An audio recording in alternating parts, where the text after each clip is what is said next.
কাশ্মীরে হামলার ঘটনায় পাকিস্তানকে দায়ী করে আসছে ভারত, তবে দেশটি নিজেদের এ অভিযোগকে অস্বীকার করে আসছে। এবার পাল্টা জবাব হিসেবে ভারতের প্রধানমন্ত্রী নরেন্দ্র মোদীকে বিশ্বের সবচেয়ে স্বীকৃত সন্ত্রাসী বলে উল্লেখ করেছেন পাকিস্তানের প্রতিরক্ষা মন্ত্রী খাজা আসিফ। সোমবার জিও নিউজকে দেওয়া এক সাক্ষাৎকারে তিনি এই মন্তব্য করেন। খবর ডনের। খাজা আসিফ বলেন, তারা সন্ত্রাসবাদকে বিদেশেও নিয়ে গেছে। তারা কানাডায় শিখদের লক্ষ্যবস্তু করতে গিয়েছিল। তিনি অভিযোগ করেন, ভারতের নীতিগত অবস্থান এবং এর কর্মকাণ্ড বিভিন্ন দেশে সন্ত্রাসবাদের প্রসারে ভূমিকা রাখছে। পাকিস্তানের এই সিনিয়র নেতা আরও দাবি করেন যে ভারতের বর্তমান নেতৃত্ব বৈশ্বিক শান্তি ও স্থিতিশীলতার জন্য হুমকি হয়ে দাঁড়িয়েছে।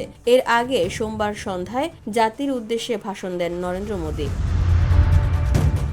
এ সময় তিনি বলেন, আর সন্ত্রাসবাদীদের চোখ রাঙানি সহ্য করবে না ভারত। পাকিস্তানকে যদি বাঁচাতে হয় তাহলে তাদের সন্ত্রাসের পরিকাঠামো নির্মূল করতে হবে। টেরর ও টক একসঙ্গে চলতে পারে না। পানি এবং রক্ত একই সঙ্গে বইতে পারে না। উল্লেখ্য, গত শনিবার মার্কিন প্রেসিডেন্ট ডোনাল্ড ট্রাম্পের মধ্যস্থতায় যুদ্ধবিরতি কার্যকর হয়। তবে এরপরও কাশ্মীরে হামলা হয়েছে বলে দাবি করেছে পাকিস্তান।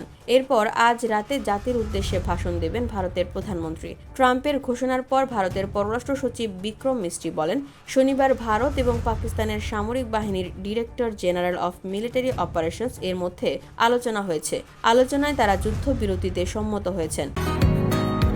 বসুন্ধরা, উত্তরা, বনশ্রী, কুড়িল ও বাড্ডা সহ রাজধানীর বিভিন্ন স্থানে অভিজাত ও অত্যাধুনিক মানের ফ্ল্যাট কেনার এক নির্ভরযোগ্য প্রতিষ্ঠান প্লেজেন্ট প্রপার্টিজ লিমিটেড।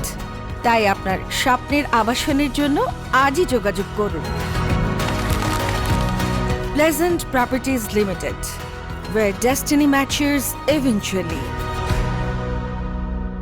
শনিবার বাংলাদেশ সময় সন্ধ্যা ৬টায় প্রথম যুদ্ধবিরতির বিষয়ে ঘোষণা করেন মার্কিন প্রেসিডেন্ট ডোনাল্ড ট্রাম্প। ট্রাম্প তার ব্যক্তিগত মালিকানাধীন সামাজিক যোগাযোগ মাধ্যম প্ল্যাটফর্ম ট্রুথ সোশ্যালে শেয়ার করা এক পোস্টে জানান, যুক্তরাষ্ট্রের মধ্যস্থতায় ভারত ও পাকিস্তান একটি পূর্ণ ও তাৎক্ষণিক যুদ্ধবিরতিতে সম্মত হয়েছে। পোস্টে ট্রাম্প লেখেন, মার্কিন যুক্তরাষ্ট্রের মধ্যস্থতায় দীর্ঘ রাত ধরে আলোচনার পর আমি আনন্দের সঙ্গে ঘোষণা করছি যে ভারত ও পাকিস্তান একটি পূর্ণ ও তাৎক্ষণিক যুদ্ধবিরতিতে সম্মত হয়েছে। সাধারণ বুদ্ধিমত্তা ও অসাধারণ বিচক্ষণতার পরিচয় দেওয়ার জন্য উভয় দেশকে আমি অভিনন্দন জানাই। এই গুরুত্বপূর্ণ বিষয়ে মনোযোগ দেওয়ার জন্য আপনাদের সবাইকে ধন্যবাদ।